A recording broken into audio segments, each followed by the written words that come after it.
Peter, what we have here are two massive sport utility vehicles.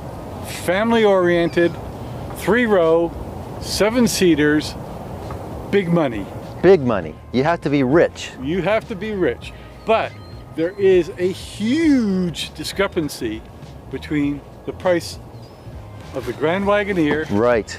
and the Yukon Denali. And we're talking $36,000 difference. It's interesting because GMC and Jeep are really long-running American, you know, tough guy brands, right? Absolutely. So what we have here is their interpretation of opulence. We're talking a little over $127,000 versus a bargain basement, $91,000. But is it worth it? Is that extra $36,000 really come out when you drive this Jeep? So we're looking for what the best all-around, comfortable, huge, luxurious SUV is of these two. But let's take it for a spin and see, you know, who's the most comfy, who's got the best stereo, who's got the best massage. Oh, wait a sec. That doesn't have massage, does it? No. Okay, I'm going to drive this one. Okay. All right. All right.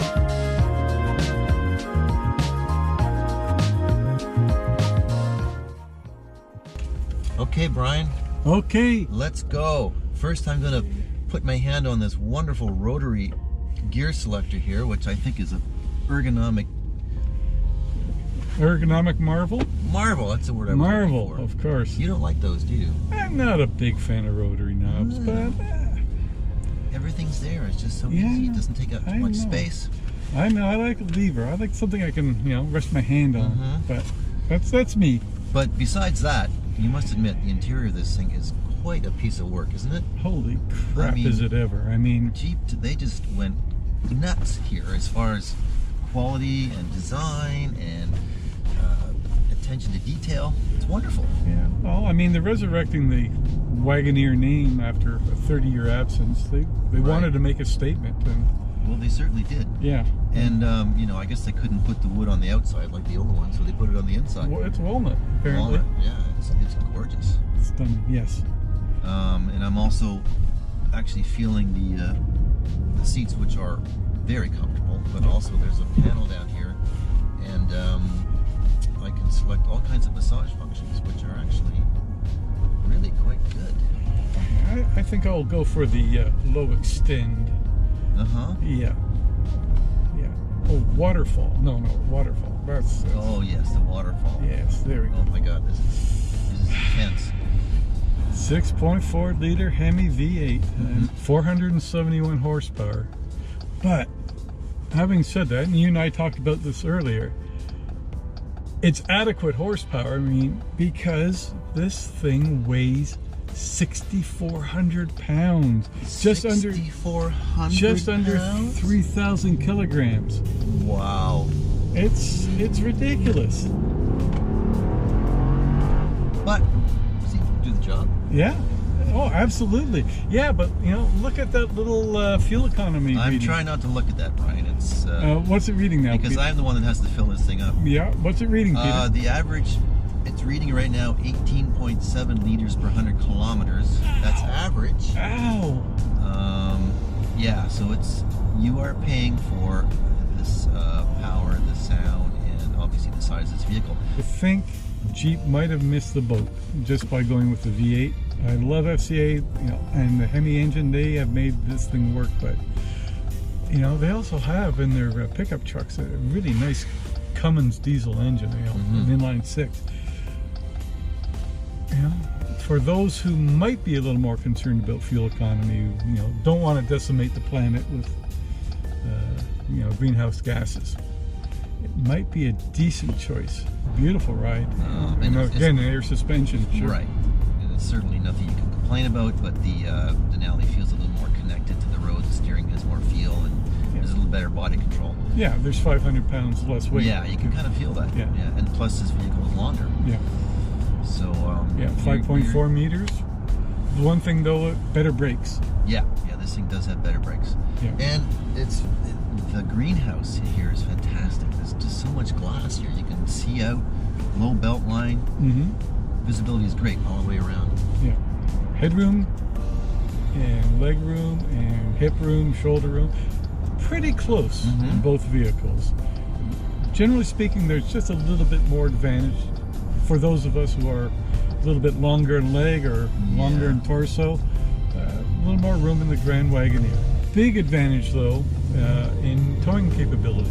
9,850 pound towing capacity in the Grand Wagoneer. Right. Yeah, it's like more than 2,000 pounds better than in the Denali with the diesel engine. Right. So if I had this and you had the Denali, then I could buy a bigger boat or a bigger Airstream. Absolutely. So that would make me cooler. Very. Probably. And also, this must be said that the 23 speaker Macintosh audio system in this car is very good. Yeah, you're the audiophile among the... It's good. It's better than the Bose that's in the GMC. Yeah, and there is a massive center dash touchscreen here. Great graphics. Very clear, very precise, fairly easy to use. I mean, it is touch button. Not a lot of hard buttons in this vehicle. We do have some good Hvac hard buttons down here below the screen, and we do have a tuning knob and a volume knob, which is that's what you need. That's what you need. Yep. I mean, I could say it'd be nice to have hard knobs for the heating and ventilation for the seats, but you know, as this seat is massaging my derriere, I feel no complaints. Okay. Not going to go there. Good.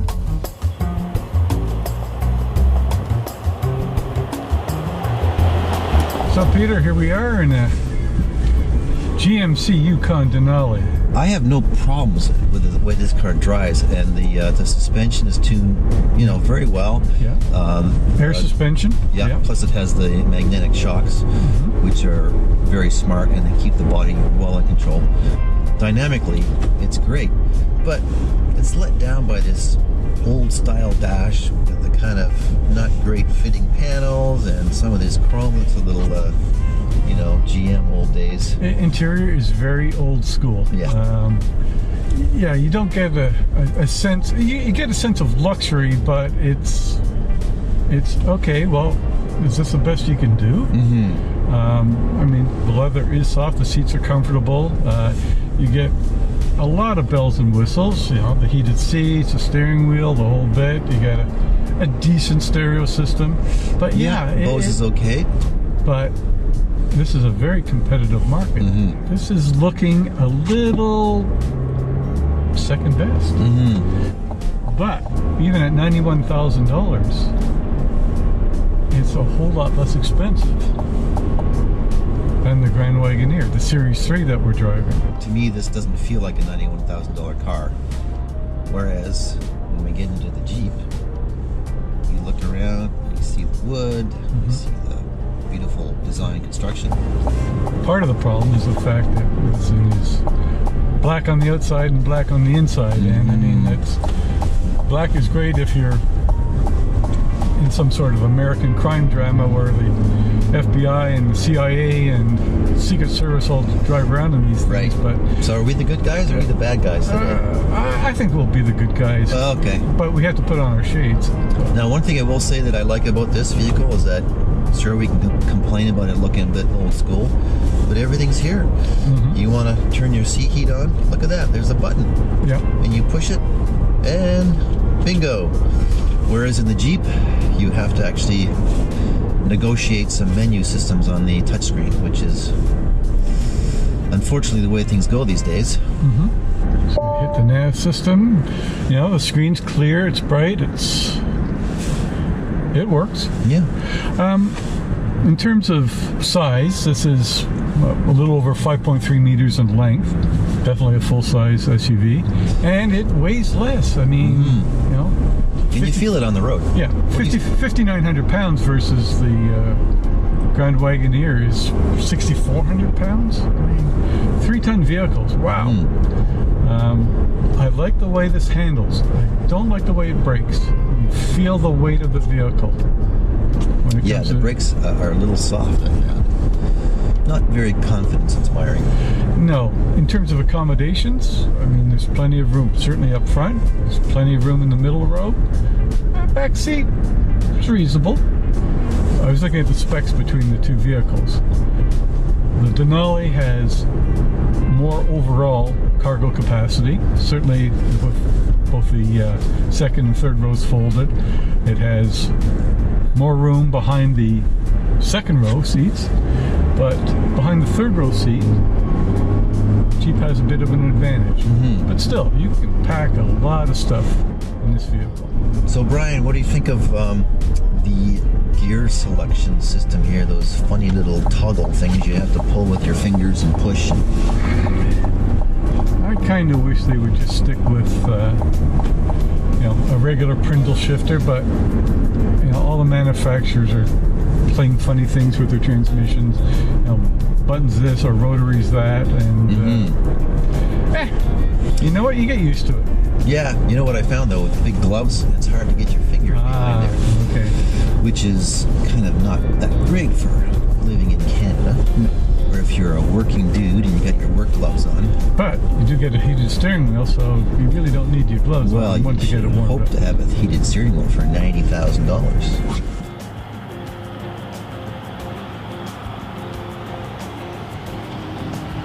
Okay, Brian, we've driven both of these gigantic, luxurious Leviathans through the snow, on the highways, trying to get around town, trying to park. And what is your opinion? What do you think expresses the uber luxury experience the most?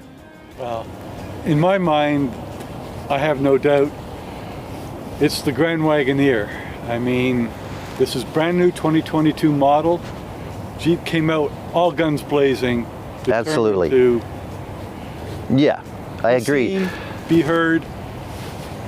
Yeah. An amazing presence. No, this is the interior of this vehicle is really incredible. Yeah. But there is one caveat, and that is if you're concerned about the environment or your wallet, perhaps. At week's end, the average fuel economy for the Jeep was a rather staggering 18.4 liters per 100 kilometers, whereas the Yukon, with its lovely inline diesel 6, got by with 10.2 liters per 100 kilometers, Yeah. which is amazing. And in fact, on one little drive I did, it returned 8.3 liters, that's like economy car numbers.